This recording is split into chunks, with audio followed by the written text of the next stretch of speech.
Hi friends, ಹೇಗಿದ್ದೀರಾ? ಇವತ್ತು ನಾನು ಕಳಸದ ಬಗ್ಗೆ ಹೇಳ್ಕೊಡ್ತಾ ಇದ್ದೀನಿ. ಕಳಸ ಮನೆಯಲ್ಲಿ ಇಟ್ಟು ಪೂಜೆ ಮಾಡುವ ಪ್ರತಿಯೊಬ್ಬರೂ ತಿಳಿದಿರಲೇಬೇಕಾದ ವಿಷಯಗಳು.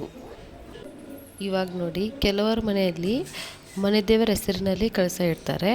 ಇನ್ನು ಕೆಲವರ ಮನೆಯಲ್ಲಿ ಲಕ್ಷ್ಮೀ ಕಳಸ ಇಡ್ತಾರೆ. ಆದರೆ ಅದು ಕಳಸ ಎಂದರೆ ಅದು ತಾಯಿ ಮಹಾಲಕ್ಷ್ಮಿ ಸ್ವರೂಪ. ಅದರಿಂದ ಕಳಸವನ್ನು ಇಡುವಾಗ ತುಂಬ ಹುಷಾರಾಗಿ ಇರಬೇಕು. ಹಾಗೆ ಲಕ್ಷ್ಮೀ ಸ್ವರೂಪವಾದ ಕಳಸದ ಬಗ್ಗೆ ತಿಳಿಯೋಣ. ಆದರೆ ಅದಕ್ಕೂ ಮೊದಲು ಲಕ್ಷ್ಮೀ ದೇವಿಯ ಆಶೀರ್ವಾದವು ನಿಮ್ಮ ಮೇಲೆ ಇರಬೇಕು. ನೀವು ಬಯಸಿದರೆ ಈ ವಿಡಿಯೋವನ್ನು ಲೈಕ್ ಮಾಡಿ ಮತ್ತು ನಮ್ಮ ಪೂಜಾ ಕಲಾಲೋಕ ಚಾನಲ್ಗೆ ಸಬ್ಸ್ಕ್ರೈಬ್ ಮಾಡಿ. ಕಾಮೆಂಟ್ ಬಾಕ್ಸ್ನಲ್ಲಿ ಓಂ ಲಕ್ಷ್ಮೀ ನಾರಾಯಣ ನಮಃ ಎಂದು ಬರೆಯಿರಿ. ಇವಾಗ ನೀವು ಕಳಸವನ್ನು ಸ್ಟೀಲ್ ಅಥವಾ ಬೆಳ್ಳಿ ಕೋಟಿಂಗ್ ಮಾಡಿರುವ ಆರ್ಟಿಫಿಷಿಯಲ್ ಕಳಸದ ಚೊಂಬನ್ನು ಬಳಸಬೇಡಿ.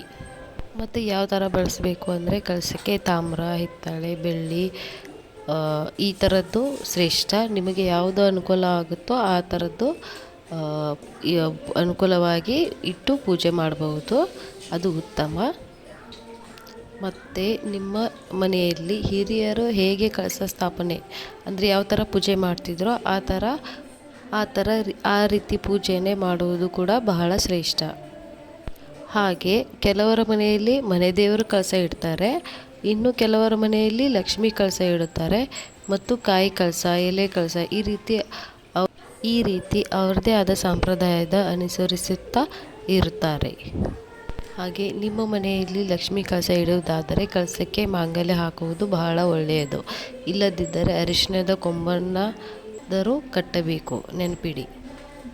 ಹಾಗೆ ಕಳಸವನ್ನು ಯಾವುದೇ ಕಾರಣಕ್ಕೂ ನೆಲದ ಮೇಲೆ ಇಡಬೇಡಿ. ಒಂದು ತಟ್ಟೆಗೆ 3 ಇಡಿ ಅಥವಾ 5 ಇಡಿ ಅಕ್ಕಿ ಹಾಕಿ ಅದಕ್ಕೆ ಅರಿಶಿನ, ಕುಂಕುಮ ಹಾಕಿ ಉಂಗುರದ ಬೆರಳಿನಿಂದ ಅಷ್ಟದಳದ ಕಮಲ ಬಿಡಿಸಿ ಅದರ ಮೇಲೆ ಕಳಸ ಸ್ಥಾಪನೆ ಮಾಡುವುದು ತುಂಬ ಶ್ರೇಷ್ಠ. ಕಳಸಕ್ಕೆ ಇಡುವ ತೆಂಗಿನಕಾಯಿಯನ್ನು ಆರಿಸುವಾಗ ತೆಂಗಿನಕಾಯಿಗೆ ಜುಟ್ಟು ಇರಬೇಕು.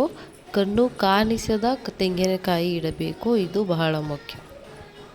ಹಾಗೆ ಕಳಸಕ್ಕೆ ವೀಳ್ಯದೆಲೆ ಅಥವಾ ಮಾವಿನೆಲೆ ಯಾವುದಾದ್ರೂ ಇಡಬಹುದು. ಆದರೆ ಎಲೆ ಹರಿದಿರಬಾರ್ದು, ತೂತಾಗಿರಬಾರ್ದು. ಎಲೆಗಳು ಒಂದೇ ಅಳತೆಯಲ್ಲಿ ಇರಬೇಕು. ಇನ್ನೊಂದು ಏನು ಇಂಪಾರ್ಟೆಂಟ್ ಅಂದರೆ, ಇದು ಕಳಸಕ್ಕೆ ಹಾಕುವಾಗ ನೀರು ತೆಂಗಿನಕಾಯಿಗೆ ತಾಕುವಂತೆ ಇರಲಿ, ಆದರೆ ಚೊಂಬಿನಿಂದ ಚೆಲ್ಲುವಂತೆ ಹಾಕಬೇಡಿ.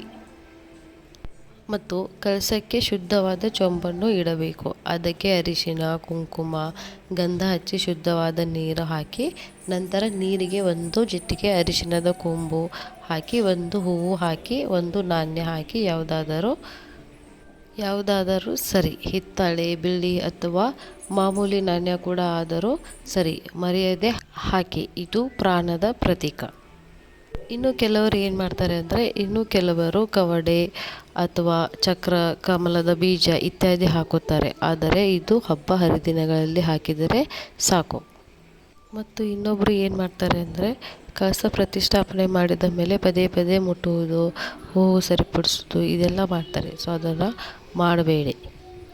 ಹಾಗೆ ಯಾವುದೇ ಕಾರಣಕ್ಕೂ ಮಂಗಳವಾರ, ಶುಕ್ರವಾರ, ಅಮಾವಾಸ್ಯೆ, ಹುಣ್ಣಿಮೆ, ಏಕಾದಶಿ, ಪವಿತ್ರ ಹಬ್ಬದ ದಿನಗಳಲ್ಲಿ ಕಳಸ ಕದಲಿಸಬೇಡಿ.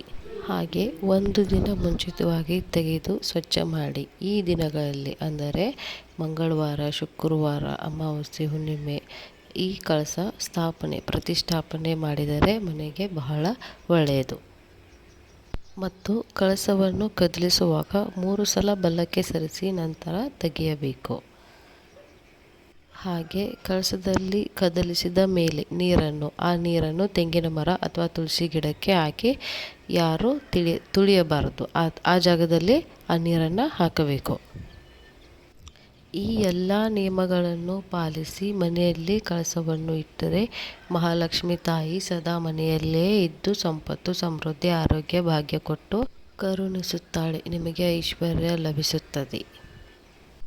ಸೊ ನಿಮಗೆ ಅರ್ಥ ಆಯಿತು ಅಂತ ಅನ್ಕೊತೀನಿ ಫ್ರೆಂಡ್ಸ್. ಸೊ ಯಾವ ಥರ ಪೂಜೆ ಮಾಡಬೇಕು, ಯಾವ ಥರ ಏನನ್ನು ತಗೋಬೇಕು, ಏನನ್ನು ಬಳಸಬಾರ್ದು, ಯಾವ ಥರ ಮಾಡಬೇಕು, ಯಾವ ಥರ ಮಾಡಬಾರ್ದು, ಏನು ಇಡಬೇಕು, ಏನು ಇಡಬಾರ್ದು ಅನ್ನೋದನ್ನು ಈ ವಿಡಿಯೋದಲ್ಲಿ ತಿಳಿಸಿದ್ದೀನಿ. ಸೊ ಈ ವಿಡಿಯೋ ನಿಮಗೆ ಯೂಸ್ಫುಲ್ ಆಗಿದೆ ಅಂತ ಅಂದ್ಕೊತೀನಿ ಫ್ರೆಂಡ್ಸ್. ಸೊ ನಿಮ್ಮ ಫ್ರೆಂಡ್ಸ್ಗೆ ಇದನ್ನು ಶೇರ್ ಮಾಡಿಬಿಟ್ಟು ನಮ್ಮ ಚಾನಲ್ನ ಲೈಕ್ ಮಾಡಿ, ಶೇರ್ ಮಾಡಿ, ಸಬ್ಸ್ಕ್ರೈಬ್ ಮಾಡಿ ಅಂತ ಹೇಳ್ತಾ, ಹಾಗೆ ಈ ವಿಡಿಯೋದಲ್ಲಿ ನಿಮಗೆ ಏನಾದರೂ ಡೌಟ್ಸ್ ಇದ್ದರೆ ನನಗೆ ಕಮೆಂಟ್ಸ್ ಮಾಡಬಹುದು. ಸೊ ಈ ವಿಡಿಯೋ ನಿಮಗೆ ಇಷ್ಟ ಆಗುತ್ತೆ ಅಂತ ಅಂದ್ಕೊತೀನಿ.